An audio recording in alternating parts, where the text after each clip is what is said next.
বসার ঘরে লোকজন জড়ো হয়ে আছে। রোজা বসেছিল কাজল বেগম আর জয়নাল সাহেবের মাঝখানে। সোফার বিপরীত দিকে বসেছিল জিহাদ।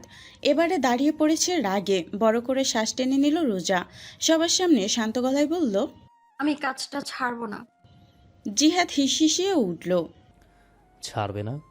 রোজা মাথা নুয়ে রেখেছিল, এবারে সরাসরি তাকিয়ে বলল, পারবো না। তাহলে আমাকে ছেড়ে দাও। কাজল বেগম আঁতকে উঠলেন। রাগের মাথায় কী সব বলছিস বাবা? মাথা ঠিক আছে? দুজন একান্তে বসে আলোচনা করে মিটিয়ে নে। জিহাদ রাগে চিৎকার করে ওঠে। ওর কাছে আমার কথার আমার কি কোনো দাম আছে মা? নেই তো। আমি তো বলেছি ও অন্য যে কোনো চাকরি করুক, আমার আপত্তি নেই। শুধু ওইখানে ও আর চাকরি করতে পারবে না। এতটুকু কি বেশি চেয়ে ফেলেছি? রোজা উঠে দাঁড়িয়েছে। নিপা বেগম দ্রুত এগিয়ে এলেন, মেয়ের হাত ছুঁয়ে কিছু একটা বলতে চাইলেন। রোজা সে সময়টুকু দেয় না, থমথমে মুখে প্রশ্ন করে, আমি ওখানে কেন চাকরি নিয়েছিলাম জিহাদ? অনেক বাঘের গুহায় আমি কাঁপতে কাঁপতে কেন যেতাম? জিহাদ মুহূর্তে নরম হয়ে এলো। আগেকার বিষণ্ণ দিনগুলোর কথা ভেবে রাগ নিভে গেল।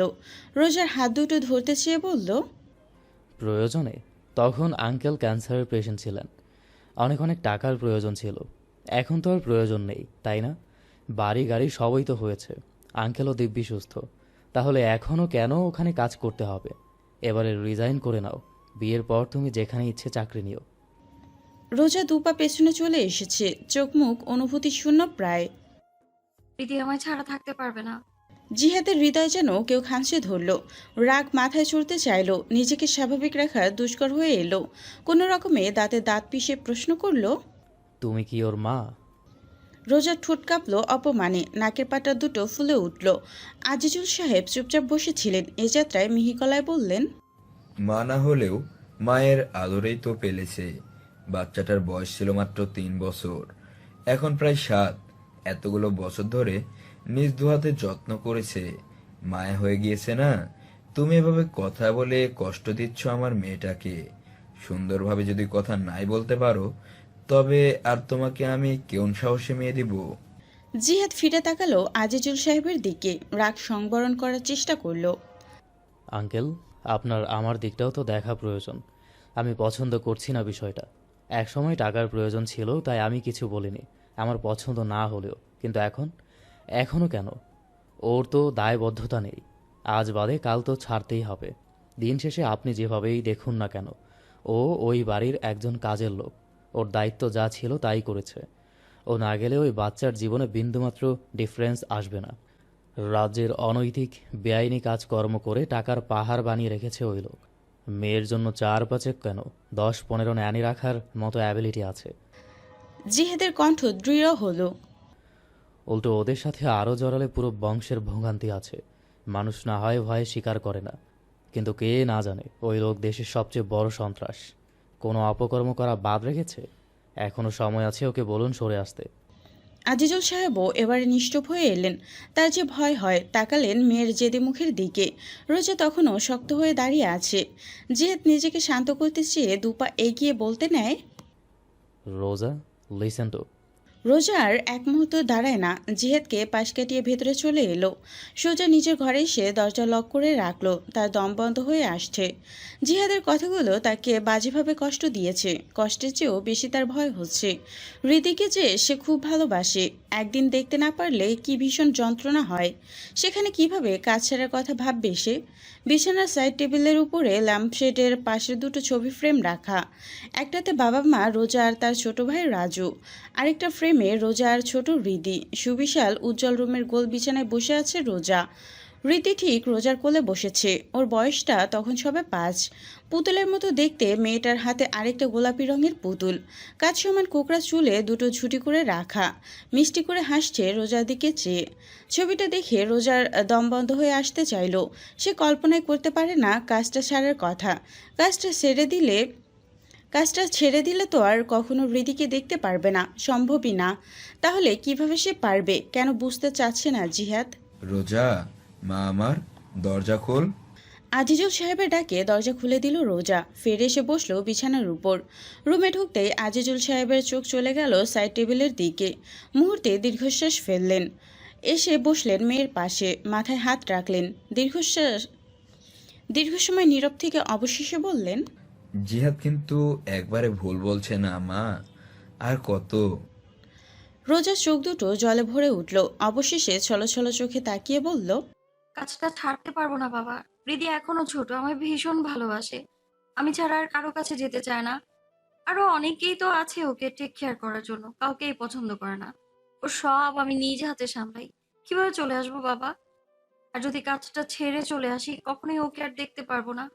ওই বাড়িতে ঢোকার বা হৃদির আশেপাশে যাবার সুযোগ আর পাওয়া যাবে না।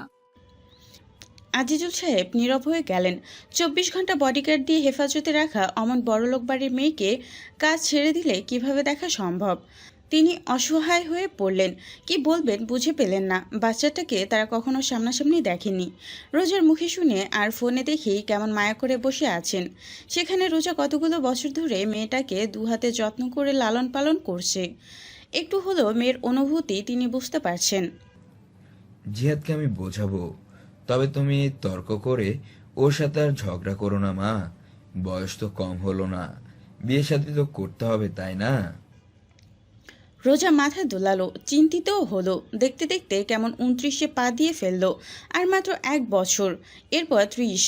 এ সময় দরজার কাছ থেকে রাজু চাপা গলায় আওড়ালো, জানো না 20তেই বুড়ি, সেখানে তোমার 30 হবে আপু। ভাবো তুমি কোন পর্যায়ের বুড়ি হয়ে আসছো। আস্তাগফিরুল্লাহ। রোজার মেজাজটা খারাপ হলো। মুহূর্তে উঠে দাঁড়ালো ছেলেটার পিঠে 4টা থাপ্পড় বসানোর জন্য। রাজু ওখানে মার খাওয়ার জন্য মোটেও দাঁড়িয়ে নেই। পাশের রুমে ঢুকে দরজা লক করে দিয়েছে। বাড়ির ধারার এই নিরিবিলি এরিয়া জুড়ে গড়ে ওঠা অট্টালিকার মতো বিশালবহুল বাড়িটা ভদ্র সমাজে শিল্পপতি আদিল মির্জা নামে পরিচিত হলেও আন্ডারওয়ার্ল্ডের টাইগার্স ডেন নামে পরিচিত। বডিগার্ড, সিসিটিভি ক্যামেরা দিয়ে কড়া সুরক্ষায় রাখা এই বাড়িতে প্রবেশের পথে বহু বাধা। রোজাদের গাড়িটা 4 বার থেমেছে। 4 ধাপে চেকিং করা হয়েছে। রোজা এতে অভ্যস্ত। রাতে ভালো ঘুম হয়নি, তাই সে সারা রাস্তা জুড়ে ঘুমিয়েছে। প্রত্যেক দিন তাকে নিতে এবং বাসায় পৌঁছে দিতে এই গাড়িটা আসে। প্রত্যেক দিনের মতো ড্রাইভার চাচার পাশের সিটে ধ্রুব বসে আছে। হৃদের পার্সোনাল বডিগার্ড, যেমন শরীর তেমন উচ্চতা। লোকটার মাথাটা মনে হচ্ছে গাড়ির সিলিং ছুবে আরেকটু হলেই এত লম্বা মানুষ হয়। রোজার ঘুম ছুটেছে। সে হাতে গাল ঠেকিয়ে বাইরে তাকালো। সরু রাস্তায় দুপাশে ঘন করে গাছপালা উঠেছে। গাছগুলো ভিন্ন জাতির, কেমন ট্রিম করে একই রকম শেপে রাখা। প্রতিদিন দেখেও তার দেখবার স্বাদ মেটে না। সবকিছু একদম কল্পনার মতো সুন্দর। রোজা যখন গাড়ি থেকে নেমে বিশাল বাড়ির দুয়ার পেরুলো, তখন লিভিং রুমের দেয়াল ঘড়িটার আওয়াজ করল ঘড়ির কাঁটা 6টা ঘুরছে বলে। মরিয়ম বেগম সহ বাকিরা মোছামুছির কাজকর্ম শুরু করে দিয়েছে। বেশ সাবধানে চকচকে কালো কাচের সিঁড়ি মুছছিল মরিয়ম বেগম। রোজা কাছাকাছি এসে আস্ত করে বলল, গুড মর্নিং আন্টি। মরিয়ম বেগমের জবাব আরও ধীরে শোনালো। রোজা সোজা উপরে চলে এলো। আশেপাশে কোথাও সে তাকালো না। এ বাড়িতে কয়েক বছর ধরে চাকরি করতে পেরেছে এমনি এমনি না, অনেক সীমাবদ্ধতা আছে যা খুব সুন্দরভাবে মান্য করে এসেছে রোজা। তাই তো আজ পর্যন্ত সে পুরো বাড়িটা পর্যন্ত দেখেনি। প্রয়োজনের তাগিদে যতটুকু পর্যন্ত যেতে হয় অতটুকুই। কথায় আছে curiosity can eat you alive. Roza তাই মানে। সে কখনো কিছুতেই আগ্রহ দেখায়নি, কিছু জানার চেষ্টাও করেনি হৃদি ব্যতীত। হৃদির রুমটার একেবারে শেষের মাথায়। ওর রুমে সিসিটিভি ক্যামেরা আছে। রোজা যতটুকু জানে পুরো বাড়িতে সিসিটিভি ক্যামেরা লাগানো, সেসব মনিটরিং করা হয়। তারও আলাদা রুম আছে, ওটাকে মনে হয় কন্ট্রোল রুম বলে। হৃদির পুরো নাম আমিরা মির্জা হৃদি। আদর করে ছোট করে রোজা হৃদও ডাকে। শুধু হৃদ নয়, মাঝে মধ্যে প্রিন্সেসও ডাকে। মেয়েটা ডিজনিল্যান্ডের উপর অবসেসড। পুরো রুম জুড়ে ডিজনিল্যান্ডের আধিপত্য। গত বছর ফ্রান্সের ডিজনিল্যান্ড মানেলা ভ্যালি থেকে ঘুরে এসেছে। এবছরও যাওয়ার জন্য বায়না শুরু করে দিয়েছে ইতিমধ্যে। কাঁধ ব্যাগটা একপাশে রেখে রোজা বিছানার কাছে গেল, বসলো ঘুমন্ত হৃদির পাশে। কি মিষ্টি একটা মুখ, কি সুন্দর দেখতে। রোজা হাত বাড়িয়ে ছুঁয়ে দিল মাথাটা। রাতে বিনুনি করে দিয়েছিল। মাথাটা নুয়ে ছোট করে ডাকলো, my princess, you have to wake up. Hridi ভীষণ লাইট স্লিপার। এক ডাকেই বড় বড় চোখ দুটো মেলে তাকালো, গোঙালো, দুহাত বাড়িয়ে দিল মুহূর্তে। রোজা ওকে কোলে তুলে নিল। তার কোলে বসাতেই মেয়েটা রোজার বুকে মিশে গেল কেমন। দুহাতে গলা জড়িয়ে আবারও চোখ বুজে নিল। রোজা ওকে কোলে নিয়েই এগুলো ওয়াশরুমের দিকে। ওকে ফ্রেশ করিয়ে ব্রেকফাস্ট করাতে হবে, এরপর রেডি করে বেরোতে হবে স্কুলের উদ্দেশ্যে। মরিয়ম বেগম ব্রেকফাস্টের টয়লেট হিলে যখন ঢুকলেন ততক্ষণে হৃদিকে ফ্রেশ করিয়ে স্কুল ড্রেস পরিয়ে দিয়েছে রোজা। ওর স্কুলের ড্রেস কোড হচ্ছে সাদা রঙের শর্ট স্কার্টের সাথে কালো রঙের শার্ট, সাদা রঙের টাই, সাদা মোজার সাথে কালো জুতো। কোকড়া চুলগুলোতে সুন্দর একটা হেয়ার স্টাইল করে দিয়েছে। হৃদির স্কুল ব্যাগটা গতকাল রাতেই গুছিয়ে রেখে গিয়েছিল রোজা। হৃদি মুহূর্তে বেঁকে বসলো। I don't want it. রোজা শান্ত, এক হাতে সুপের বাটিটা নিয়ে অন্য হাতে হৃদিকে জড়িয়ে নিয়ে প্রশ্ন করে, কেন না? কি হয়েছে? খারাপ লাগছে? Snow White, won't you go with me to see Disneyland? রোজা অসহায়। গত বছরও মেয়েটা এমন করেছে মাসখানেক ধরে। রোজা যায়নি, এবছরও শুরু করেছে। পরে ভাববো, আপাতত খেতে হবে। তুমি খেলে আমি ভেবে দেখবো। হৃদি দ্রুত সরল গলায় বলল, তাহলে আমি খাবো। মাই গুড গার্ল। রোজা সবসময়ই আপন মনে ভেবে এসেছে এত বডিগার্ডের কী প্রয়োজন। এই যে সাধারণ একটা ব্যাপার, হৃদিকে স্কুলে নিয়ে যাবে মাত্র, এখানেও এত সিকিউরিটির কি প্রয়োজন? তিনটা বডিগার্ডের কি কোনো দরকার আছে? কি দরকার এত ঝামেলার, এত লোকজনের? তার 4-5 বছরের প্রশ্নের জবাব যেন আজকে মিলল ভয়ানকভাবে। এই সিকিউরিটি যে বেশ কম সে তা হাড়ে হাড়ে টের পেল। জ্যামমুক্ত মেন রোড ছিল, গাড়িটারই রাস্তায় তেমন একটা ছিল না। হঠাৎ করে 9-10টা ভিন্ন মডেলের গাড়ি একত্রে তাদের গাড়ি দুটোকে ঘেরাও করে ফেলল। দুর্দান্ত ফাস্ট। রোজা চোখের পলক ফেলতেই তাদের গাড়িটা ঝাঁকিয়ে উঠল। গাড়িতে গাড়ির ঘর্ষণে তীব্র শব্দে ভয়ঙ্করভাবে কাঁপিয়ে তুলল তার শরীর। মস্তিষ্ক কাজ করার আগেই রোজা শরীর কাজ করলো। সে আষ্টেপৃষ্টে জড়িয়ে ধরল পাশের তুলোর মতো নরম শরীরের হৃদিকে। মেয়েটা আতঙ্কে এতটুকুনি হয়ে গেছে, থরথর করে কাঁপছে। এ যাত্রায় শব্দ করে কেঁদে ফেলল। রোজা ওকে বুকে মিশিয়ে শান্ত করতে চাইল। তাদের গাড়িটা প্রতিদিনের মতো ধ্রুব ড্রাইভারের পাশে বসেছিল। এ যাত্রায় বিদ্যুৎ বেগে ড্রাইভারকে সরিয়ে নিজে বসলো ড্রাইভ করতে। চলন্ত গাড়ি নিজ আয়ত্তে নিয়ে টানা সামনে এগোচ্ছে হাই স্পিডে। কানের ব্লুটুথ দিয়ে সে যোগাযোগ করার চেষ্টাও করে যাচ্ছে। গাড়িতে গাড়ির ঘর্ষণের শব্দ ভাঙচুরের মতো শোনাচ্ছে। তাদের এই গাড়ির চতুর্দিক দিয়ে আক্রমণ করা হচ্ছে। এ পর্যায়ে রোজার পাশের জানালার কাছে আঘাত করা হলো। কাজটা বোধহয় সামান্য ফাটলো। টানা কয়েকবার আঘাতে জানালার কাজ ভেঙে সিটে পড়ল। রোজা আরও গাঢ়ভাবে আগলে নিল হৃদিকে। দ্রুত বুকের ভিতর নিয়ে সিট ছেড়ে নিচে হামাগুড়ি দিয়ে বসলো। বাচ্চাটার মাথা শক্ত করে নিজের বুকে লুকিয়ে দুহাতে চেপে ধরে রাখলো। ধ্রুব এক পলক পেছনটা দেখে নিয়ে এবারে দিকবেদিক শূন্য হয়ে এক একটা বাঁকাটান নিতে লাগলো আক্রমণ থেকে বাঁচতে। ড্রাইভার চাচা ইতিমধ্যে কল করেছেন আদিল মির্জাকে। আক্রমণের কথা এতক্ষণ না জানালে বড্ড দেরি হয়ে যাবে যে। সামনে দিয়েও একটা গাড়ি পালাক্রমে আক্রমণ করে যাচ্ছে। ধ্রুব এরপরও হাই স্পিডে গাড়ি টানছে। চোখ মুখ শক্ত তবে শান্ত, অনড়ভাবে চতুর্দিকে নজর রেখেছিল। এ যাত্রায় খুব সাবধানে এক হাতে হুইল কন্ট্রোলে রেখে জানালার কাজ অল্প নামিয়ে অন্য হাতে পিস্তলটা বের করে মুহূর্তে গুলি করে দুটো সামনের গাড়ি দুটো টায়ারে। সামনের গাড়িটা ব্রেক ফেল করায় ওপাশটা কাটিয়ে দ্রুত হাই স্পিডে এগোয়। রোজা দেখছিল ড্রাইভার চাচা ধ্রুবর মিলেমিশে করা এক একটি কাণ্ড। কেমন চতুরতার সাথে এতগুলো গাড়ির সাথে কিভাবে একা লড়ছিল। হঠাৎ করে দুটো গাড়ি ধেয়ে এসে আক্রমণ চালালে তাদের গাড়িটা প্রায় উল্টে যেতে নেয়। ধ্রুব দ্রুততার সাথে পালানোর পথ খুঁজে চলছে তখনও, কিন্তু কোনোভাবেই গাড়িগুলোর পিছনে ছাড়ানো যাচ্ছে না, যেন তৈরি হয়ে এসেছে। রোজা তাকালো তার বুকে মিশে থাকা ফুটফুটে মুখটার দিকে। এতটুকু মেয়েকে কোন পাষাণরা মারতে চায়? ওরা কি মানুষ? গাড়ির টায়ারে টানা 2-3টে গুলি লাগতে গাড়িটা ঝাঁকিয়ে সামনে বড় গাছটায় বাড়ি খেয়ে থমকে যায়। ধোঁয়া ভরে যায় ভেতরটা। ধ্রুবের মাথা গুলিয়ে রক্ত বেরোচ্ছে। সে দ্রুত বলে, রোজা, ভয় পাবেন না, গাড়িতেই থাকুন, নামবেন না, বস চলে আসবে, পিয়ান্সিসকে আগলে রাখুন। ধ্রুব দুর্বলভাবে পিস্তল সহ বেরোলো। সম্ভবত জ্ঞান হারাবে। রোজা ডাকতে চাইল কিন্তু পারল না। ভয়ে তার আত্মা সহ শরীর কাঁপছে।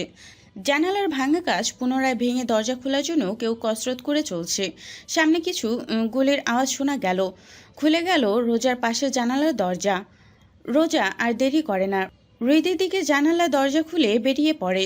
7-8 জন লোক ঘিরে আছে সামনে। ধ্রুব সামনেই পড়ে আছে, চোখে মুখে রক্ত, সম্ভবত পায়েও গুলি লেগেছে। ভরভর করে রক্ত বেরোচ্ছে। ড্রাইভার চাচাকে মারা হয়েছে।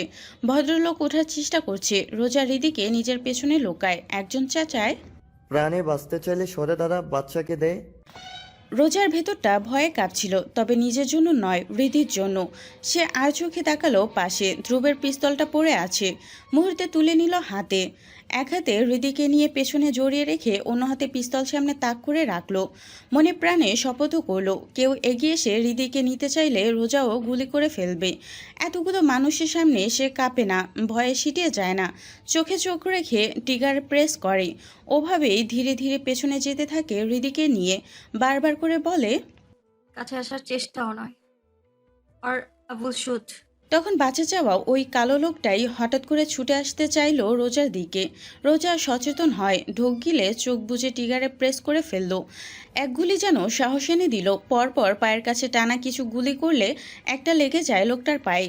কোকিয়ে ওঠে, লোকটা পা ভেঙে বসে পড়ে। রোজা সামনে পেছয়। রোজা সমানে পেছয়। ওই সময় সে দেখল একসাথে অনেকগুলো কালো গাড়ি হাই স্পিডে ধেয়ে আসছে। এরা কারা? ওদের আরও লোক না তো? গাড়িগুলো এসে থামতে উপস্থিত সবগুলো লোক জড়সড় হয়ে যায়। রোজা ওদিকে নজর নেই। সে নির্ভীক হয়ে উচ্চস্বরে বলল, don't move or else I will kill you all. Adil তখন গাড়ি থেকে ঝড়ের বেগে কেবলই নেমে দাঁড়িয়েছে। তার লোকেরা ইতিমধ্যে সবগুলো আক্রমণকারীকে আন্ডার কন্ট্রোল করতে নেমে পড়েছে।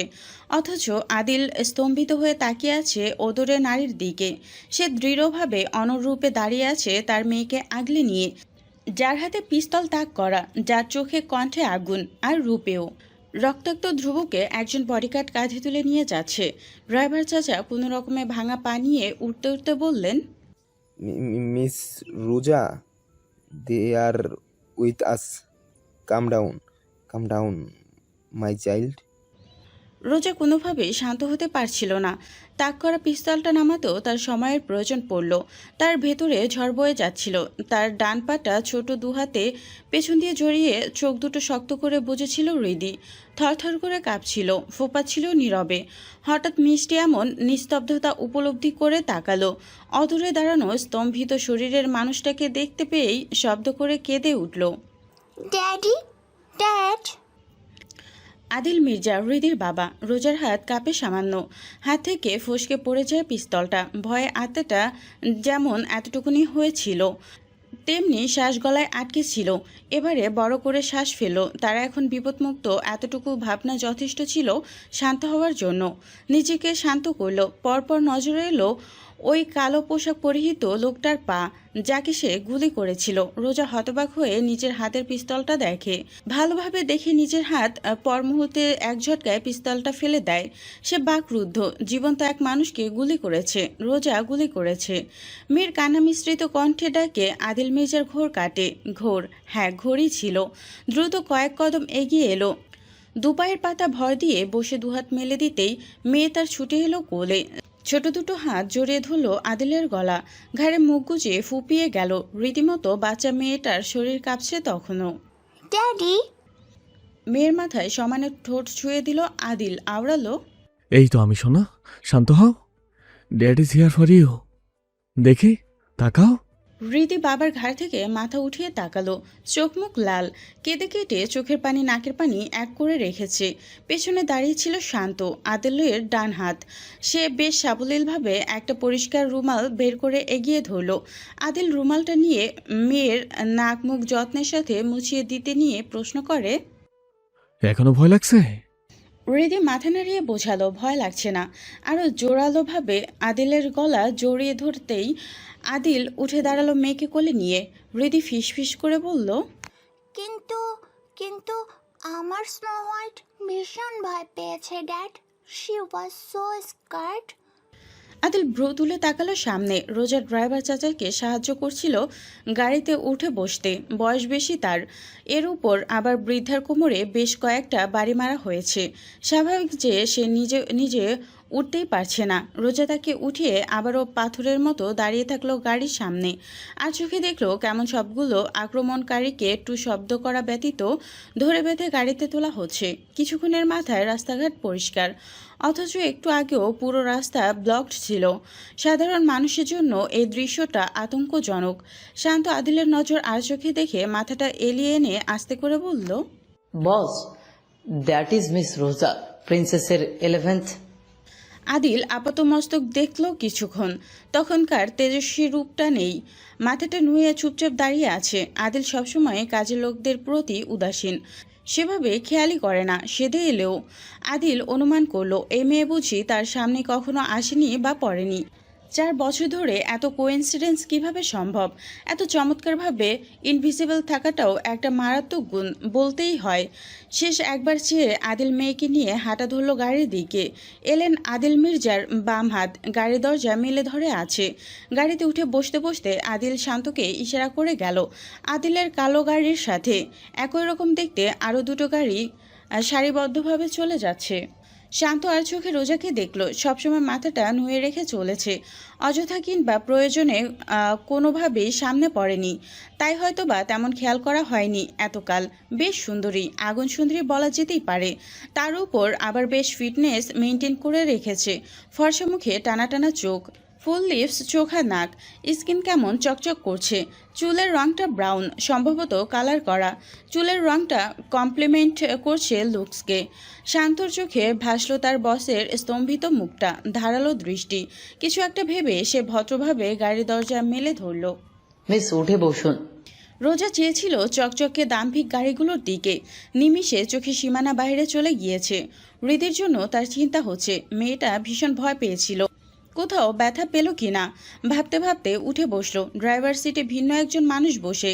রোজা, ভুল না হলে এটাও একজন বডিগার্ড। তার পাশে শান্ত, কালো একটা স্যুট গায়ে, কানে ব্লুটুথ, কাকে যেন ইন্ট্রাকশন দিচ্ছে। ড্রাইভ করছিল রাদিন। জিজ্ঞেস করলো, বস কি বললেন? টু ফাক দেম অল। রোজা সামান্য কাশল। শান্ত মুহূর্তে ঘুরে তাকিয়ে মিষ্টি করে হাসল।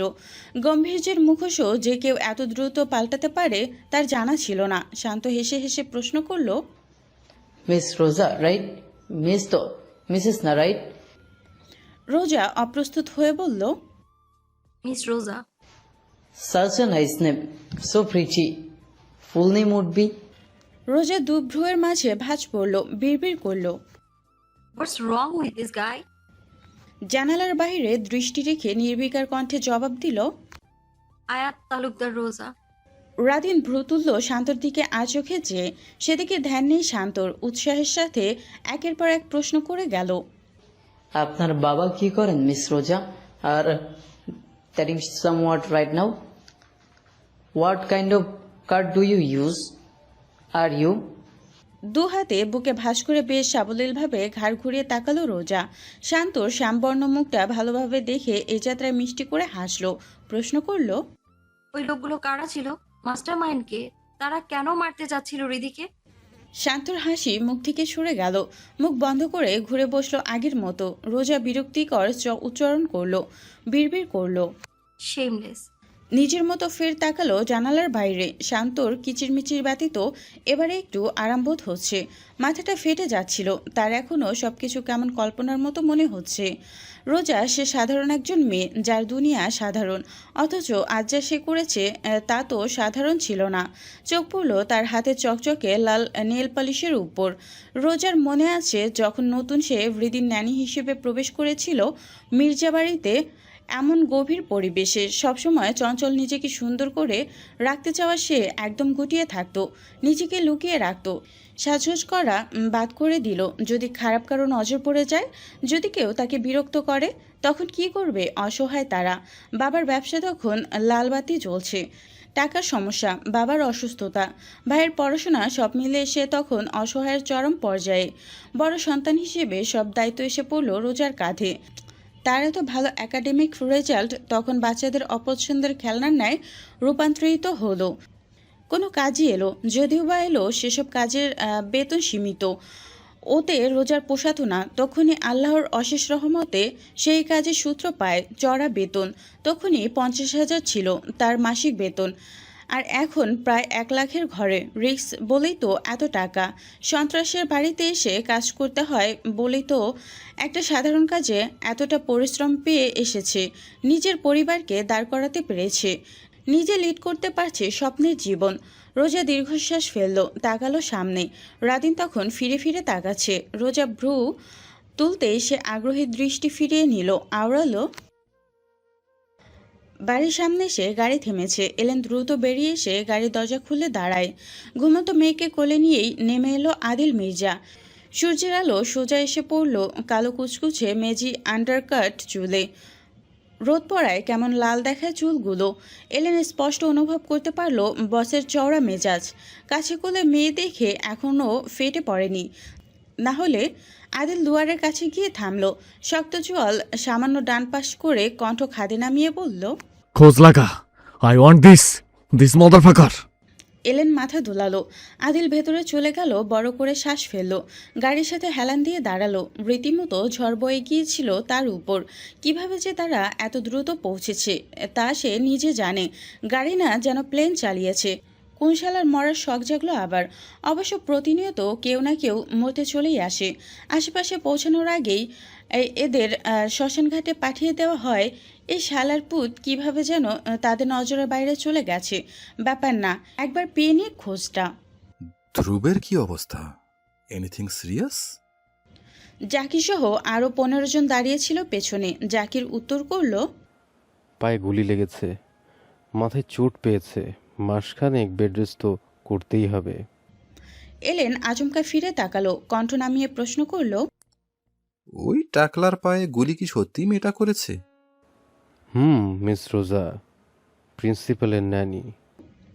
এলেন আশ্চর্য হলো, বিড়বিড় করল, সে সামথিং। রোজাদের গাড়িটা তখনই এসে থামলো। চৌকিতে ফিরে তাকালো এলেন। তখন ঝামেলায় এই মিস রোজাকে দেখা হয়ে ওঠেনি। রোজা গাড়ি থেকে নেমে এলো স্বাভাবিকভাবেই। সঙ্গে সঙ্গে এতগুলো চোখের দৃষ্টিতে অপ্রস্তুত হলো। চোখ মুখ কুচকাতেই সব রোবটের মতো নিজেদের দৃষ্টি ফিরিয়ে নিল। শান্ত গাড়ি থেকে নেমে এসে বিনয়ের সাথে বলল, মিস কাম উইথ মি, বস আপনার সাথে কথা বলবেন। রোজা জানে, বুঝেছে আজ সম্মুখীন হতেই হবে। এত বড় ঝামেলা যেহেতু হয়েছে, দেখা করে কথা তো বলবেই। কিন্তু রোজা সত্য বলতে যেতে ইচ্ছে করছে না। তার এখানকার কারোর সাথে কথা বলতে সামনাসামনি দাঁড়াতে ভালো লাগে না। এক কথায় হৃদিবাদে কিছু ভালো লাগে না। সে যেমন লুকিয়েছিল অমনি থাকতে চায়। তা কি আর সম্ভব? শান্ত পুনরায় ডাকতে রোজা পা বাড়ালো ভেতরে। রোজার বিশ্রীভাবে সংকোচবোধ হচ্ছে। কেন হচ্ছে? কোনোভাবেই মনের খসখস অনুভূতি দূর করা যাচ্ছে না। যত সে এগোচ্ছে তত যেন মনের অশান্তি বেড়ে চলছে। হৃদির রুমের সামনে শান্ত দাঁড়িয়ে পড়ল। হাত নাড়িয়ে ভেতরে প্রবেশের ইশারা করলো। রোজা কিছুটা সময় দাঁড়িয়ে থাকলো, বড় করে দম নিয়ে স্বাভাবিক হলো। অবশেষে পা বাড়ালো ভেতরে। অন্ধকার রুমে হলদে ডিম লাইট জ্বলছে, যার মৃদু আলোয় বোঝা যাচ্ছে আদিল মির্জা সোফায় বসে আছে। তার উরুতে হৃদি মাথা রেখে ঘুমিয়ে পড়েছে। রোজা মাথাটা নুয়ে এসে দাঁড়ালো সোফার থেকে খানিকটা দূরে। আর চোখে দেখলো আদিল ডান হাতে হৃদির মাথা বুলিয়ে চলছে, বাম হাতটা সোফার হাতলে এলিয়ে রাখা। তার দৃষ্টিও নিজের মেয়ের মুখের উপর আবদ্ধ। রোজা দৃষ্টি নামিয়ে যথাসম্ভব কণ্ঠ নামিয়ে সালাম জানালো, আসসালামু আলাইকুম স্যার। আদিল চৌকিতে তাকালো। মৃদু আলোয় স্পষ্ট দেখা গেল না অদূরে দাঁড়ানো নারীর মুখ।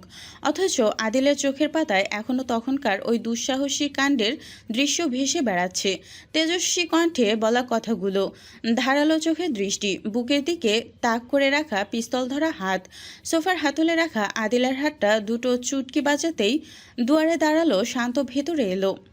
বস, রুমের সবগুলো লাইট জ্বালিয়ে দে। রোজা সামান্য হক চকায়, এমনই তো ভালো ছিল। লাইট জ্বালানোর কি প্রয়োজন? শান্ত দ্রুত হাতে লাইটের সুইচগুলো টিপে দিয়েছে। ধপধপে সাদা বাল্বের আলোয় রোজা চোখ দুটো কুচকে আসতে চাইল, সে কুচকায় না। চোখ মুখ স্বাভাবিক রাখার চেষ্টা করলো। আদিল তাকিয়েছিল তখনও। উজ্জ্বল আলোয় সময় নিয়ে দেখতে থাকলো। অনেকটা সময় পর মুখ খুলল। মাথা তোল। রোজার কপাল কুচকে আসতে চাইল তুমি সম্বোধন শুনে, তবে কুচকালো না, দৃষ্টি তুলে তাকালো না, শুধু মাথাটা তুলল, দৃষ্টি নামিয়ে রাখলো। পরপরই অমন গাঢ় কণ্ঠে ফের আদেশ করল, কাম ক্লোজার। রোজার অস্বস্তি এবার কিঞ্চিত ভয়ের দিকে মোড় নেয়। সে বরাবরই ভয় পেয়ে এসেছে এ ধরনের মানুষের সাথে জড়িয়ে যাওয়া ভাবনাতেই। 4 পা এগিয়ে গিয়ে দাঁড়াতেই আদিল পুনরায় আদেশ করে। Look at me. রোজা তাকালো, চোখে চোখ পড়ল। আদিলের দৃষ্টিতে পড়ে কেমন অদ্ভুতভাবে এক ভয়ঙ্কর শিহরণ বয়ে গেল তার শরীর জুড়ে। ওই ধূসররঙা চোখ 2 সেকেন্ডের চেয়ে তার মনে কেমন কুইঙ্গিত দিয়ে উঠল। দম বন্ধ হয়ে আসতে চাইল। নিজেকে স্বাভাবিক রাখাটাই কেমন কঠিন হয়ে দাঁড়ালো। নাম? রোজা সরাসরি চোখে আর তাকিয়ে থাকতে পারে না, মুখে চেয়ে জবাবে বলে, রোজা। আদিল বিড়বিড় করে নামটা। রোজ। আদিল নিবিড়ভাবে চোখে দেখে মেয়েটার এক একটি গড়ন। লম্বা সময় ধরে নীরবে শুধু দেখেই গেল, সময় নিয়ে বলল, today you did a great job. কি চাই তোমার? রোজা স্পষ্ট কণ্ঠে বলে, আমার দায়িত্ব ছিল, দায়িত্বটুকু পালন করেছি শুধু। I don't want anything, so thank you. Adil আবারও নীরব হয়ে পড়ল। রোজা ধৈর্য ফুরিয়ে যাচ্ছে, অস্বস্তিতে বিরক্ত লাগছে, মাথা গরম হচ্ছে। কখন থেকে এনে দাঁড় করিয়ে তাকিয়ে থাকার মানে কি? রোজার মুখে কি কিছু লেগে আছে? রোজা যখন ভাবল মুখ খুলে সে বেরিয়ে যাওয়ার অনুমতি চাইবে, তখনই আদিল মুখ খোলে। আমার মেয়ে, শি ইজ কল ইউ শূন্য। হোয়াটস? রোজা লজ্জা পেল আনমনে। হৃদিতাকে স্নো হোয়াইট ডাকে, কারণ বাচ্চাটার নাকি মনে হয় সে ওর পছন্দের ডিজনি প্রিন্সেসের চরিত্র। স্নো হোয়াইট এর মতো ফর্সা, সেটা কি বলা যায়? রোজা নির্বিকার থেকে অন্য কিছু বলতে চাইল। ওর পছন্দের প্রিন্সেস? আদিল ভাবুক গলায় নিজেই বলল, maybe because you are a what as শোনো। রোজা অপ্রস্তুত হয়, সাথে বিরক্ত, নিজে মনে আওড়ায়, কিন্তু সে মুখে কিছু বলল না। দোয়া দূরত পড়তে থাকলো যে দ্রুত তাকে চলে যেতে বলে। আর কিছুক্ষণ এখানে দাঁড়িয়ে থাকলে রোজা দমবন্ধ হয়ে মারা যাবে। আল্লাহ যেন রোজার ডাক শুনল। শান্ত হঠাৎ করে এসে আদিল মির্জার কানে কিছু বলল। মুহূর্তে তার গাঢ় দৃষ্টি সরল রোজার থেকে। রোজা হাফ ছেড়ে বাঁচল, বড় করে শ্বাস ফেলল। মেয়েকে দুহাতে কোলে নিয়ে উঠে দাঁড়ালো আদিল। বিছানায় শুয়ে দিতে গেলে হৃদি ঘুমের ঘোরে শক্ত করে ধরল হাত। ড্যাডি। ড্যাড ইজ হিয়ার সোনা।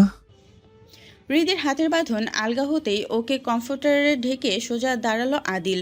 শান্তর হাতে অফ হোয়াইট রঙের কোটটা তার হাত থেকে নিয়ে পড়তে পড়তে আদিল আরেকবার তাকালো রোজার দিকে, এরপর বেরিয়ে গেল দ্রুত কদমে। রোজা প্রাণ ভরে শ্বাস নিল।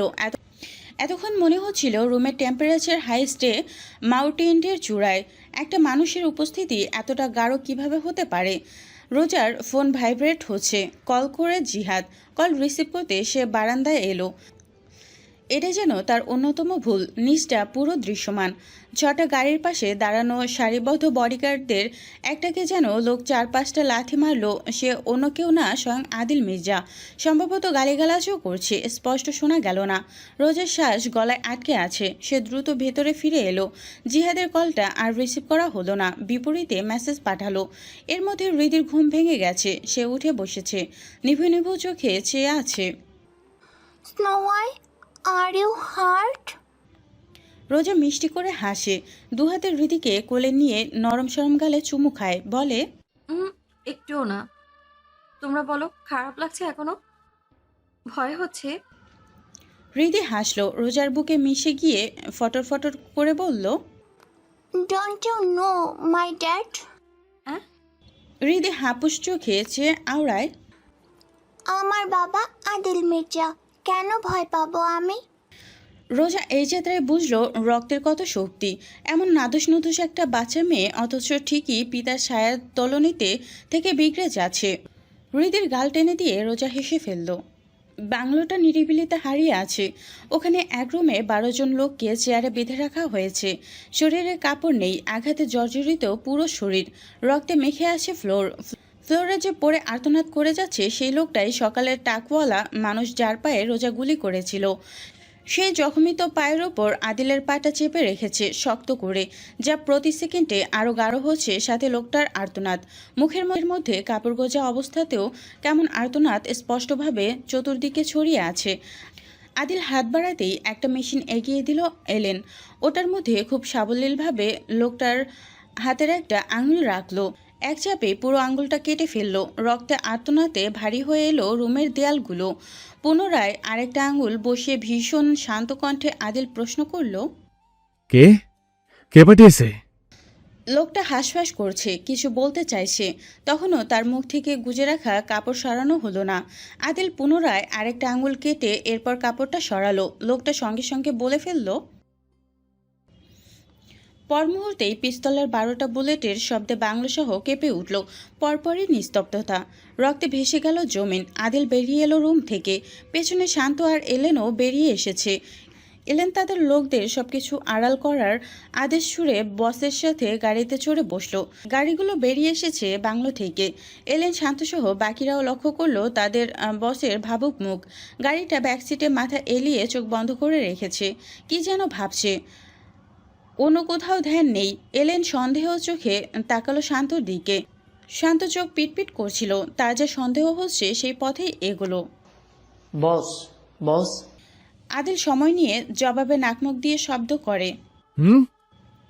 শান্ত গলাটা ছেড়ে বলে, ওনার নাম আয়াত তালুকদার রোজা, মিস রোজা, মিস নট মিসেস। আদিল চোখ মেলে তাকালো শান্তর দিকে। শান্ত মিয়ে এলো, ভুল অনুমান করলো নাকি, বেতের বাড়ি খেতে হবে নাকি। আদিল চোখের পলকে এলেনের হাত থেকে ডকুমেন্ট করা ফাইল নিয়ে ওটা নিয়ে শান্তর মাথায় কয়েকটা বাড়ি মারতেই শান্ত মাথা ধরে বসে গেল কিছুটা, তবে ঠিক ঠোঁট টিপে হাসলো। গলা ঝেড়ে আবারও বলতে শুরু করলো। নাম রোজা, বাবা মায়ের বড় সন্তান। ছোট একটা ভাই আছে, আজিজুল তালুকদার এবং মা নিপা শিকদার। এলেন হতবাক হয়ে বলল, কাজের আলাপ করছিলাম, হঠাৎ মেয়ে মানুষের বৃত্তান্ত নিয়ে আলাপ তুললি কেন? শান্ত নাক সিটিয়ে আপাতত মস্তক এলেনকে পরখ করে মুখ ঘুরিয়ে নিল। তাকালো আদিল মির্জার দিকে, যে হাতের ফোনটা ঘুরাচ্ছে। আদিল অনেকটা সময় কথা বলল না। ধীর কণ্ঠে অনেকক্ষণ পর জিজ্ঞেস করলো। ইউস শান্ত যেন পড়াশোনা করে এসেছে রোজার সম্পর্কে। 29। আদিল আপন মনে আওড়ালো। She looks young. এলেন নড়ে চড়ে ওঠে, বড় বড় চোখে তাকায় শান্তর চোখে। শান্ত ভ্রু নাচায়, মিচকে হাসি চোয়ালে নড়ছে। রাত তখন 10টা নয়। আজিজুল সাহেব ড্রয়িং রুমে বসে আছেন মেয়ের অপেক্ষায়। সাধারণত মেয়ে তার 9টার মধ্যে বাড়ি ফেরে, আজ এমন দেরি হওয়াতে কিছুটা চিন্তিত তিনি। কল করেছিলেন দুবার, ফোন বন্ধ। ও সময় কলিং বেল বাজলো। নিপা বেগম রান্নাঘরে ছিলেন, সন্ধ্যার রান্না এখন আবার গরম করতে চুলোয় বসিয়েছেন। হাত দুটো ওনায় মুছতে মুছতে এগুলেন দরজা খুলতে খুলতে বললেন, আজ এত দেরি হলো কেন তোর? বাকি কথা মুখের মধ্যে আটকে গেল বাজে ভাবে। ভয়ে সিটিয়ে গেলেন। ক্রমান্বয়ে কয়েক পা পিছনে চলে এলেন, অস্পষ্ট গলায় আর্তনাদ করলেন। আজিজুল সাহেব দাঁড়াতে পারলেও ভালোভাবে হাঁটতে পারে না, পা দুটো তার দুর্বল। সেই পা জোড়া নিয়েই ছুটে আসতে চাইলেন স্ত্রীর আতঙ্কিত মুখটা দেখে। কোনো রকমে এসে দরজার সামনে দাঁড়ানো লম্বা বিশাল দেহে পুরুষ মানুষ দেখে সামান্য কাঁপলেন। আপনারা? শান্ত এলেন, রনি, স্বপন সহ বাকিরা কালো পোশাকে আবদ্ধ, সুন্দরভাবে সারিবদ্ধ হয়ে দুটো বিভাগে দাঁড়িয়ে আছে, মধ্যে যাওয়ার পথ রেখে। মধ্যের ওই পথটুকু হেঁটে এগিয়ে আসছে আদিল মির্জা। গায়ে সকালের পোশাক, ধূসর চোখে অথবা পাতলা ঠোঁটের আশেপাশে হাসির হটুকুও নেই। বসের হয়ে Shanto the butterfly of their group এগিয়ে গেল কথা বলার জন্য। গাল ভরে হেসে হাতের বুকেটা এগিয়ে দিতে নিয়ে বলল, ভয় পাবেন না মিস্টার তালুকদার, শান্ত হন। হাতে ফুলের বুকে নিয়ে ভদ্রলোক আহাম্মকের মতো আদিলকে দেখলেন। আদিল দুয়ার পেরিয়ে ভেতরে ঢুকতে ঢুকতে জানালো, আদিল মির্জা। নিপা বেগম আটকে উঠলেন, বড় বড় চোখে তাকালেন স্বামীর দিকে। আজিজুল সাহেব নিজেকে সামলে নিয়েছেন, ঠোঁটে হাসি আনার চেষ্টা করে বললেন, আসুন না স্যার, বসুন বসুন। অথচ তার আসন বলার কারণ নেই। আদিল বলার আগে ঢুকেছে ভেতরে। চতুর্দিকে দেখতে দেখতে গিয়ে বসলো সোফায়। তার পিছু পিছু কয়েকজন বডিগার্ড এলো, হাতের সরঞ্জামগুলো সারিবদ্ধভাবে রেখে গেল এক পাশে। আদিলের চোখ গেল সামনের দেয়ালে। রোজার বড় একটা ছবির ফ্রেম টানানো।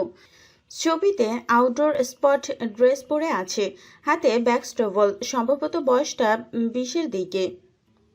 নিপা বেগম কাঁপতে কাঁপতে রান্নাঘরে গেলেন অতিথি আপ্যায়নের জন্য, নাস্তা পানির ব্যবস্থা করতে। আজিজুল সাহেব দুর্বল পা নিয়ে দাঁড়িয়ে আছেন। সে যে দাঁড়িয়ে আছে তা আদিল খেয়াল করলো অনেকটা সময় পর। ছবির থেকে দৃষ্টি সরিয়ে বলল, বসুন মিস্টার তালুকদার। আজিজুল সাহেবের কপালে ঘাম জমল। অপর পাশে বসলেন গুটিসুটি মেরে। বিনয়ী হয়ে জিজ্ঞেস করলেন, স্যারের হঠাৎ আগমনের কারণ? আদিলের সোফার পিছনে দুপাশে দাঁড়িয়ে আছে শান্ত আর এলেন। বাকিরা সব দুয়ারে দাঁড়িয়ে। এতগুলো মানুষ বারবার নজরে এলেই মিয়ে যাচ্ছেন আজিজুল সাহেব। তার হৃদরোগের সমস্যা থেকে থাকলে নির্ঘাত তার আজ কিছু একটা হয়ে যেত। আপনার মেয়ে miss Roza, she is too good to be true. She have done me a great favour. আমি পরবর্তীতে কিছু করতে চাই। শুনেছি আপনার চিকিৎসা চলমান। দেশের বেজ হসপিটালে আমি আপনার ভবিষ্যৎ সকল চিকিৎসার ব্যবস্থা করিয়ে দিয়েছি for free. Use that hospital as yours. আমার বডিগার্ড বাকিটা আপনাকে বুঝিয়ে দেবে। আজিজুল সাহেব বোকার মতো বললেন, জি জি জি আচ্ছা। রাজু পড়তে বসেছিল কানে ইয়ারপড দিয়ে। হঠাৎ করে আওয়াজ শুনে বেরিয়ে এসে হতবিহ্বল বলছে, তোতলালো, কারা আপনারা? শান্ত আদিলের কানের কাছে ছেলেটার পরিচয় জানালো। মিস রোজার ছোট ভাই। আদিল আঙুলের ইশারায় কাছে আসার ইশারা দিলে ছেলেটা কাচুমাচু ভঙ্গিতে এগিয়ে এলো। আদিল মুখটা ভালোভাবে দেখে। মিস রোজার সাথে চেহারার মিল নেই। ছেলে মায়ের মতো আর মেয়ে বাবার মতো হয়েছে। আজিজুল সাহেবের গায়ের রংটা এখন একটু ময়লা দেখালেও বোঝার উপায় আছে যে ভদ্রলোক ধবধবে ফর্সা গায়ের রঙের ছিলেন। শান্ত চাপা গলায় বলল, বস, মেয়েরা বাবার মতন হওয়া মানে লক্ষ্মী। মা চাচিরা বলেন মিস রোজা ভীষণ লক্ষ্মী। আদিল ভ্রু তুলে তাকালেন। বেচারা হাঁসফাঁস করে ফের সোজা হয়ে দাঁড়িয়ে পড়ে। নিপা বেগম কাঁপতে কাঁপতে এসেছেন ট্রে হাতে। ট্রে ধরা হাতটা ঠকঠক করে কাঁপছে। আদিল সর্বদাই আনন্দ পেয়ে এসেছে যখন কেউ তাকে দেখে কাঁপে, ভয় পায়। আজই বোধ হয় সে অসন্তুষ্ট হলো। গটগট করে উঠে দাঁড়িয়ে বেরিয়ে এলো। মিস রোজা তো ভীষণ সাহসী। তার বাবা মা এত ভীতু কেন?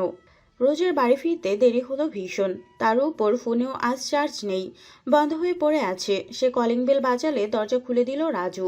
বেচারার মুখটা শুকনো হয়ে আছে। রোজা হাত বাড়িয়ে গাল শুয়ে চিন্তিত গলায় প্রশ্ন করল, শরীর খারাপ নাকি? মুখটা এতটুকুন হয়ে গেছে কেন? বলতে বলতে ভেতরে প্রবেশ করে আরো আশ্চর্য হলো। বসার ঘরে বেশ কিছু প্যাকেজ সুন্দরভাবে সাজিয়ে রাখা। সেগুলো একটু পর পর নিপা বেগম দেখছেন।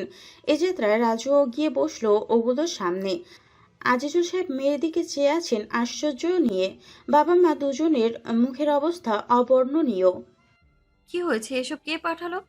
নিপা বেগম মেয়ের হাত টেনে সোফায় বসালেন। রোজা বোকার মতো ভ্রু তুলল। আজিজুল সাহেব দীর্ঘশ্বাস ফেলে বললেন, আদিল মির্জা এসেছিলেন। রোজা এতটাই চমকায় যে সে দাঁড়িয়ে পড়ল। কি? নিপা বেগম মেয়েকে পুনরায় টেনে বসালেন। এসেছিল। তুই নাকি অনেক বড় উপকার করেছিস তার। বিপরীতে সেও কিছু করতে চায়। তোর বাবার চিকিৎসার ব্যবস্থা করে দিয়েছেন বিরাট বড় হাসপাতালে।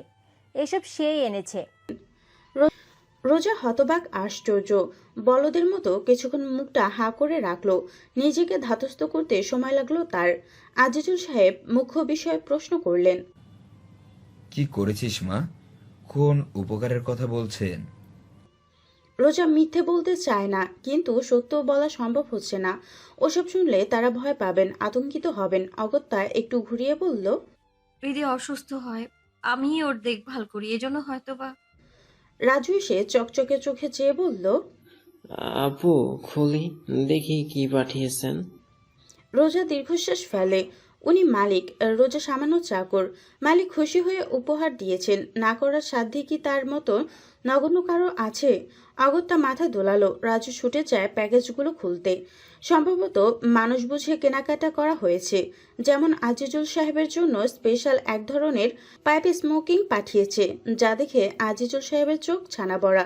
তিনি লুকিয়ে স্মোক করেন মেয়ের ভয়ে। রোজা বিরক্ত হলো। পাইপ স্মোকিং এর ব্যাগটা নিজের কাছে রাখলো। ভুলেও বাবার হাতে যেতে দিল না। নিপা বেগমের জন্য 3টি সুন্দর বেনারসি শাড়ি ভদ্রমহিলা ভীষণ পছন্দ করলেন। রাজুর জন্য একটি gaming set, Sony PlayStation 5, PS5, যেটা দেখে ও কিছুক্ষণ স্তব্ধ হয়েছিল। এরপর এমন চিৎকার করলো যে পুরো ফ্ল্যাট কেঁপে উঠল। রোজা নির্বিকার হয়ে দেখলো সব, বুঝলো বেশ দামি গেমিং সেট। সে দীর্ঘশ্বাস ফেলে নিজের রুমে এলো, মনে মনে আশা রাখলো এতটুকুতেই যেন কাহিনী শেষ হয়, আর যেন কোনো দায়বদ্ধতা জড়াতে না হয়। তার কি জন্য যেন ভয় হচ্ছে, অদ্ভুত কিছুর ভয়, তার সাধারণ সাবলীল জীবনে ঝড় আসার ভয়। নিপা বেগম প্লেটে ভাত তরকারি সাজিয়ে নিয়ে এলেন রোজার রুমে। রোজা সবে গোসল সেরে বিছানায় বসেছে, চুলে হেয়ার মাস্ক দিয়েছে। 20 মিনিট রাখবে। মুখে একটা মাস্ক লাগাতে লাগাতে বলল, খিদে নেই মা। এসব বলিস না তো, রাগ লাগে আমার। হাঁ কর। রোজা শব্দ করে হাসল। 29 বয়সী মেয়েকে এখনো হাত ধরে ভাত খাইয়ে দিচ্ছ, তা মানুষ জানলে হাসবে তোমার উপর। নিপা বেগম এক নলা ভাত রোজার মুখে পুরে আওড়ালেন। হাসুক, আমার বইয়েই যাবে। আমার মেয়ের বয়স 40 হোক অথবা 50, তাতে কি? যতদিন বল আছে আমি খাইয়ে দেবই। রোজা আচমকা মুখ বাড়িয়ে মায়ের ঠোঁটে চুমু খেয়ে বলল, এখন তুমি খাইয়ে দিচ্ছ, বৃদ্ধাকালে আমি খাইয়ে দেব তোমার সদ্বোধ। হাসলেন নিপা বেগম। মেয়েকে খাইয়ে খালি প্লেট নিয়ে চলে গেলেন। রোজা চুল ধুয়ে এসে বসলো ড্রেসিং টেবিলের সামনে। ব্লো ড্রায়ার দিয়ে চুল শুকাতে শুকাতে ভাবলো হৃদির কথা। আজ মেয়েটা ভীষণ বায়না করেছিল, চাচ্ছিল রোজা যেন ওর সাথে থাকে, একসাথে ঘুমায়। বারবার বলছিল ওর একা ঘুমাতে ভালো লাগে না। তখন কি যে ভীষণ কষ্ট হয়েছিল রোজার। সে যে একটু হৃদের কষ্ট সহ্য করতে পারে না ওর ইচ্ছেদের অপূর্ণ রাখতে। এলেন ফোনে কথা বলে এসে আদিলের কানের কাছে ধীর কণ্ঠে জানালো, বস, নাদিমের খোঁজ পাওয়া গেছে। রাইট নাও ক্যাসনোতে আছে, গ্যাম্বলিং করছে। আদিলের চোয়াল শক্ত হলো কিছুক্ষণের জন্য মাত্র। পর মুহূর্তে মেয়ের সান্নিধ্য অনুভব করতে শান্ত হয়। বিপরীতে কিছু বলে না। কাঁধে জগৎ সংসারের কাজের ভার থাকা সত্ত্বেও সে দিব্যি মেয়েকে নিয়ে বসে আছে লিভিং রুমের ডিভানে। তার বাম পাশে শান্ত আর এলেন দাঁড়িয়ে আছে। ফ্লোরে পুতুলের স্তব। হৃদি আইপ্যাড হাতে নিয়ে বসে আছে বাবার কোলে। তার ঘুম আসছে না, অনেকক্ষণ ধরে বায়না করছে এটা সেটার। রাতে তখন 12টা 15।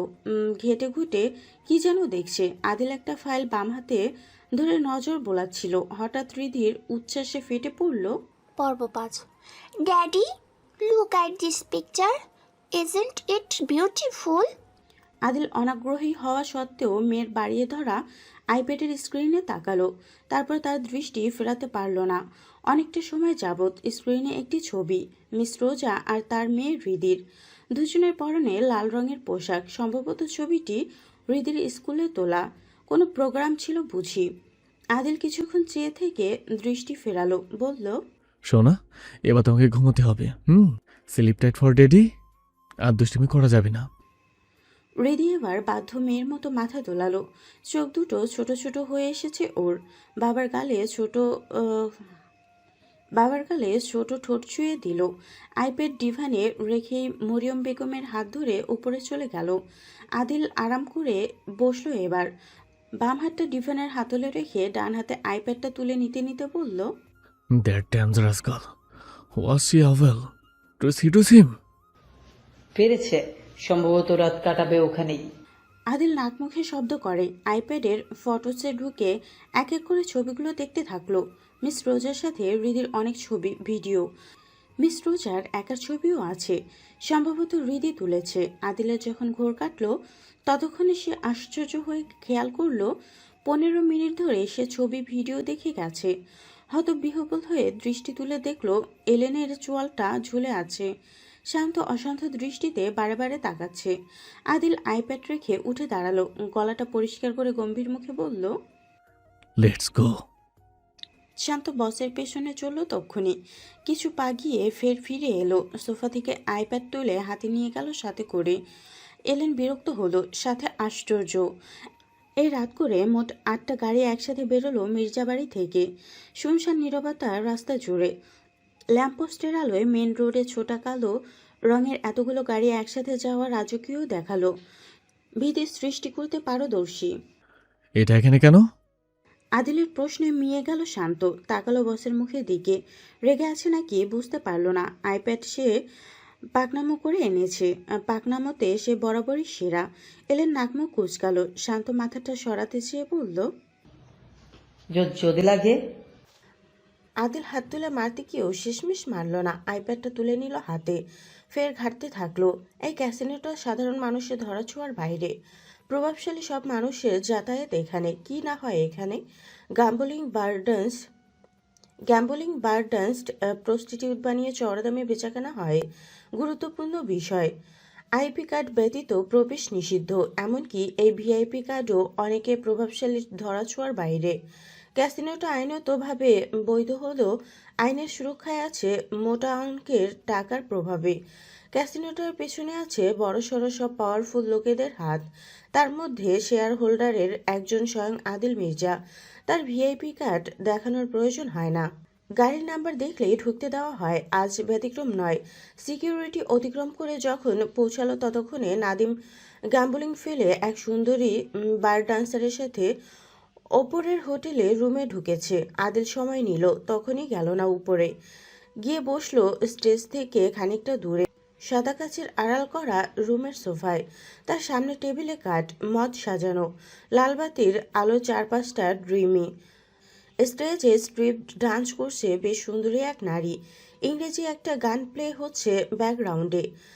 গাম্বলিং রেখে বাকিরা খারাপ চোখে আপাতত স্টেজের দিকে চেয়ে আছে। ডান্সার আপাতত গায়ের উপরের অংশ খুলতে ব্যস্ত। ও সময় একজন এসে দাঁড়ালো। মির্জা সাহেব যে, আসুন খেলা যাক। আদিল এক পলক চেয়ে একটা সিগারেট বের করতে নিয়ে বলল, বসুন মিস্টার চ্যাটার্জি। দিকপাল বসলো, তার পেছনে চারজন বডিগার্ড। শান্ত লাইটটা জ্বালিয়ে ধরল বসের মুখের সামনে। আদিলের ঠোঁটের সিগারেট চেপে ধরা, মাথাটা বাড়িয়ে ওভাবে সিগারেটে আগুন ধরালো। সোজা হয়ে বসে এবারে তাকালো মিস্টার চ্যাটার্জির দিকে। ভদ্রলোক হেসে স্টেজের দিকে ইশারা করে বললেন, নতুন মাল, ডিরেক্টরের ফেভারিট। 1 মাস তার সাথে প্যান্ট হাউসে ছিল, এই যাত্রায় ক্যাসিনোতে রেখে গেছে। নেওয়ার ইচ্ছা আছে নাকি? আঙুলের ভাঁজে চেপে রাখা সিগারেটে ঠোঁট ছুঁয়ে আদিল তাকালো স্টেজে। অর্ধনগ্ন একটি শরীর, নানান অঙ্গভঙ্গি করে নাচছে, এদিকে তাকাচ্ছে।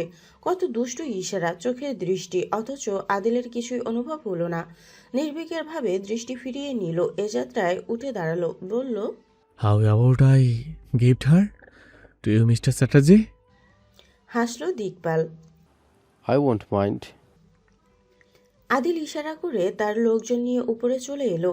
তার পরনের কালো কোট এলেনের হাতে, ভেতরে সাদা শার্টের বুকের 4টা বোতাম খোলা। দোতলার একেবারে পেছনের 52 নাম্বার রুমটাতে নাদিম। রুমের বাইরে যেন 3জন বডিগার্ড ছিল। তারা আপাতত আদিলের লোকের কন্ট্রোলে। যে আঙুলের ইশারা করতেই শান্ত চাবি দিয়ে দরজা খুলে ফেলল। ভেতরে সাদা বাল্বের আলোয় সবটা পরিষ্কার। নগ্ন দুটো শরীর ব্যস্ত ছিল। হঠাৎ আওয়াজে চেঁচালো নাদিম, তবে নগ্ন শরীরের নারীটি কোনো হেলদোল হলো না। আরামসে সরে এলো নাদিমের নিচ থেকে, গায়ে পাতলা ওড়না পেঁচিয়ে এসে দাঁড়ালো এক পাশে। নাদিম নিজের লোকদেরকে ডাকতে নিয়ে পিছু ফিরতে চমকে গেল। আদিলের খামখেয়ালিপনা আর নেই, রাগে হিতাহিত জ্ঞান হারিয়ে বসেছে। সে সব মেনে নিতে পারে, সহ্য করে যেতে পারে, কিন্তু তার মেয়ের দিকে হাত বাড়ানো স্পর্ধা ভয়ের তাণ্ডব ঘটিয়ে ছাড়বে। শান্ত দরজা লক করলো। নাদিম তড়িঘড়ি করে বিছানা থেকে নামতেও পারেনি। আদিলের হাতের জ্বলন্ত সিগারেটে সোজা ওর সবচেয়ে গুরুত্বপূর্ণ জায়গায় ছোঁয়। নাদিমের চিৎকার যেন রুমের প্রতিটি দেয়াল কাঁপল না আদিলের দৃষ্টি। 4-5টা শক্ত ঘুষিতে নাদিমের চোয়াল ভেঙে রক্ত গড়ালো মুখ দিয়ে। আদিল হিসিয়ে উঠল চাপা গলায়, I will not kill you right now. তোমাকে আমি জাহান্নাম দেখাবো ধীরে ধীরে। আপনি? শান্ত গাড়ির দরজা খুলে দিয়ে বলল, গুড মর্নিং মিস রোজা। ধ্রুব অসুস্থ, বেড রেস্টে থাকবে কিছুটা সময়। ওর অনুপস্থিতিতে প্রিন্সেসকে প্রোটেক্ট করার দায়িত্ব আমার। রোজা আর প্রশ্ন করে না, মাথাটা দোলায়। গাড়িতে উঠে বসে। সূর্য ওঠেনি এখনো, চারিপাশটা মৃদু অন্ধকার। রোজার ঘুম হয়নি পুরোপুরি। নতুন গেমিং সেট প্লে রাতভর রাজু ভীষণ হইচই করেছে। নিপা বেগম উৎসাহের সাথে 4:30টা ট্রায়াল দিয়ে দেখিয়েছে অনেকটা সময় ধরে। আজিজুল সাহেব একটু পরপর এসে পাইপ স্মোকিং কোথায় রাখা হয়েছে তার খোঁজ করতে চাইছে। মেয়ের ভয়ে সরাসরি জিজ্ঞাসাবাদ করতে পারলেন না। এসব নিয়ে 2টো পর্যন্ত সজাগই ছিল রোজা। পরে বিরক্ত হয়ে ঝাড়ি মারতেই পালিয়ে এসছে সব। এখন এই পথটুকু ঘুমিয়ে পার করবে সে। কাঁধব্যাগ থেকে আই মাছটা বের করে চোখে দিয়ে গাড়িতে হেলান দিয়ে রইল। শান্ত কিছু বলার জন্য মুখ খুলছিল। মিররের রোজার হাবভাব দেখে পর মুহূর্তে মুখটা বন্ধ করে ফেলল। সারা রাত ঘুমানো হয়নি, চোখ দুটো লাল, মেজাজটা ভালো না। অথচ খুব সুন্দর একটা ঘ্রাণ ছড়িয়ে আছে গাড়ির ভেতরে, মিষ্টি সুদিং। তার ভালো লাগছে। শান্তর তক্ষুনি জিজ্ঞেস করতে ইচ্ছে করলো, মিস রোজা, আপনি কি একটু আমার বসের ঘরে গিয়ে বসবেন? বসের চওড়া মেজাজটা ঠান্ডা হয়ে আসতে পারে। তার করা হলো না। গাড়ি যখন মির্জাবাড়ির ভেতরে গিয়ে থামলো ততক্ষণে সূর্য উঠেছে। রোজা তখনও ঘুমিয়ে আছে। শান্ত দুবার ঘুরে ফিরে মিররে তাকালো। ডাকবে ডাকবে করেও ডাকতে পারল না। কিছুক্ষণ বসে থেকে এবারে চুপচাপ বেরিয়ে এসে দাঁড়ালো। এলেন দূরে দাঁড়িয়েছে। এ যাত্রায় ভ্রু তুলে তাকালো প্রশ্নবোধক দৃষ্টিতে। সে দৃষ্টি শান্ত দেখেও দেখল না। রোজার ব্যাকসিটে দরজা খুলে ধরল। গলা খাকারি দিতেই নড়ে চড়ে ওঠে রোজা। আই মাস্ক সরিয়ে আশপাশটা দেখে দ্রুত বেরিয়ে আসে। শান্ত বলল, আজ আপনার প্রিন্সেসের সাথে স্কুল যেতে হবে না, বস যাবেন সাথে। রোজা বোঝার ন্যায় মাথা দোলালো। গতকাল এত বড় আক্রমণ হলো বলে কথা। যদি পুনরায় আক্রমণ করে? রোজার নিজেরই ভয় হচ্ছিল। সেখানে আদিল মির্জার হৃদির বাবা নিশ্চয়ই চিন্তিত। সাথে যাওয়াটাই বরং স্বাভাবিক। রোজা সোজা ভেতরে ঢুকলো। মরিয়ম বেগমকে আজ দেখা গেল না। রোজা তৎক্ষণাৎ ওকে তুলল না, নিজে আগে মুখে পানি দিয়ে এলো। এবারে গিয়ে বসলো হৃদির মাথার কাছটায়। ডাকলো মিষ্টি করে, প্রিন্সেস। পুরো 3 তলাটা আদিলের অধীনে আছে। এই তলাতেই বানানো হয়েছে তার bedroom, office room, gym room. ডান দিকের করিডোরের শেষ মাথায় বেডরুমটা, জিম রুম বাম দিকের শেষ মাথায়। জিম রুমের সামনে এসে দাঁড়িয়েছে এলেন, হাতে ঠান্ডা পানির বোতল। আশেপাশে শান্তর কোনো চিহ্ন নেই। ছেলেটা কোথায় গেল? এই যাত্রায় জিম শেষ করে জিম রুম থেকে বেরিয়ে এলো আদিল, হাতে পাতলা তোয়ালে, পরনে টাক্সটপ শর্টস। ঘামে ভেজা শরীরটা ধাতুর মতো দেখালো। কাঁধের মাংসপেশিলগুলো কেমন শক্ত হয়ে আছে। বুকের ওঠানামা গতি তখনও সামান্য অস্বাভাবিক। প্রতিটি নিঃশ্বাসে পরিশ্রমের ছাপ স্পষ্ট। এলেন পানির বোতলটা এগিয়ে ধরল, সাথে জানাতে থাকলো গুরুত্বপূর্ণ কাজের বিষয়গুলো। করিডোর বেয়ে হাঁটতে হাঁটতে বোতলে ঠোঁট ছুঁয়েছে আদিল। নীরবতা চিরল শান্তর উচ্চস্বর, good morning boss. Good morning. আদিলের নির্ঘুম চোখ দুটো লাল, বেশ ভয়ঙ্কর দেখালো যখন চোখ রাঙিয়ে তাকালো। নড়ে চড়ে ওঠে শান্ত। সারা রাত নির্ঘুম থেকেও মনের মধ্যে যে স্বতঃস্ফূর্ততার হাওয়া বয়ে যাচ্ছে তা দমল। কুটিল হাসলো ভেতরে। বসকে ভালো জব্দ করা যাবে ওই আনন্দে সে দিক বিদিক শূন্য। মিস রোজাকে বলে দিয়েছি তার আজ প্রিন্সেসকে নিয়ে স্কুল যেতে হবে না। আদিলের চলন্ত পা জোড়া হঠাৎ করে থামল। ভ্রুদ্বয়ের মধ্যেখানে অজস্র ভাঁজ ফেলে প্রশ্ন করলো, তা কেন? দ্বিগুণ উৎসাহ নিয়ে শান্ত বলল, বস ভুলে গেলেন, আজ না আপনি প্রিন্সেসকে স্কুল নিয়ে যাবেন। আদিল থমথমে মুখে দুপা এগোতেই শান্ত কয়েক পা পিছিয়ে গেল। আদিল দাঁতে দাঁত পিষে আওড়ালো, are you fucking joking with me? Shanto ভয় সিটিয়ে গেল, নির্বোধ সাজল, চোখে মুখে চিন্তার রেখা। অসহায় হয়ে জিজ্ঞেস করলো, কিন্তু boss, you don't like being around Venice, আমি কি ভুল জানতাম? আদিল গম্ভীর মুখে ডাকলো, Ellen, yes boss. Beat him off for me. Ellen বিরক্ত হচ্ছিল। বসের হুকুম পেয়ে বরং চোখ খুশি সে। দ্রুত শান্তকে কয়েকঘা দেওয়ার জন্য এগোতে শান্ত আত্মসমর্পণ করতে দুহাত তুলল। কাজের কাজ হলো না। এলেন আসলেই ওকে মারতে ব্যাকুল। শান্ত নিজেকে বাঁচালো। আদিল রুমে এসে গোসলে ঢুকলো। গোসল শেষ করে যখন বেরোলো তখনই কফিটা নিয়ে এলো শান্ত। আদিলের কোমরে কালো রঙের তোয়ালে পেঁচিয়ে রাখা কফির মগটা ট্রে থেকে নিয়ে এসে দাঁড়ালো দেয়াল সমান কালো কাঁচের জানালার সামনে। ভেতর থেকে বাইরে থেকে ভেতরটা দেখা সম্ভব না। গার্ডেনার ইলিয়াস উদ্দিন সাহেব গাছের আগাছা কাটছেন। তার সামনে যে কালো রঙের কুকুরটা, এটা আদিলের। আদিলের দুটো কুকুর, আরেকটা সাদা রঙের। এই দুটো কুকুর সম্পর্কে আপন ভাই, ইতালি থেকে আনা হয়েছিল। বিশাল দেহে ভয়ঙ্কর দেখতে হলেও কাছের মানুষের কাছে একেবারে বাচ্চা। কালো কুকুরটির নাম তিতান, 7-8 থোর। গার্ডেনার ইলিয়াস সাহেবকে তিতান বেশ ভালো পায়। ভদ্রলোক মিষ্টি ভাষী, সুশীল আর ভীষণ দয়ালু। এই যে বাম হাতে তিতানের মাথায় মালিশ করে দিতেই ওই বিশাল দেহি তিতান আহ্লাদে আটখানা।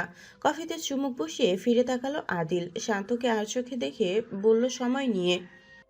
রিদি ও নেনিকে পছন্দ করে। শান্ত মনে মনে হাসলো। বসের ইঙ্গিত বুঝেও না বোঝার মতো করে থাকলো। তিরস্কার করলো। হ্যাঁ হ্যাঁ বস, আপনি স্বীকার করেন আপনি চাচ্ছেন মিস রোজার সাথে যাক, শুধু শুধু প্রিন্সেসকে টানছেন। মুখে বাধ্য গলায় বলল, প্রিন্সেস আসলে ভীষণ পছন্দ করে মিস রোজাকে আর রীতিমতো চোখে হারায়। আদিল মহা বিরক্ত হলো। শান্ত তার ইঙ্গিত বুঝছে না। শান্ত। আদিল এমনভাবে তাকালো যে শান্তর বুকের ভেতরটা প্রাণ পাখি ডানা ঝাপটাতে শুরু করলো আতঙ্কে। গায়ে কাটা দিয়ে উঠল। ঢোক গিলে দ্রুত বলল, আমি গিয়ে বলছি মিস রোজাকে টু গেট রেডি। আদিল সন্তুষ্ট হলো। শান্ত বেরিয়ে যেতেই সে ফের তাকালো গার্ডেনের দিকে। চোখের পাতায় ভাসলো সেদিনের দৃশ্যটুকু। বাতাসে উড়ছিল ব্রাউনির চুল। সুন্দর মুখে অমন তেজস্বিনীয় স্পর্শে এক আলাদাই ভাব ছিল। ধারালো চোখের দৃষ্টি, তাক করা পিস্তল আর অমন কোকিলের মতো কণ্ঠে রুক্ষভাবে বলা কথাগুলো।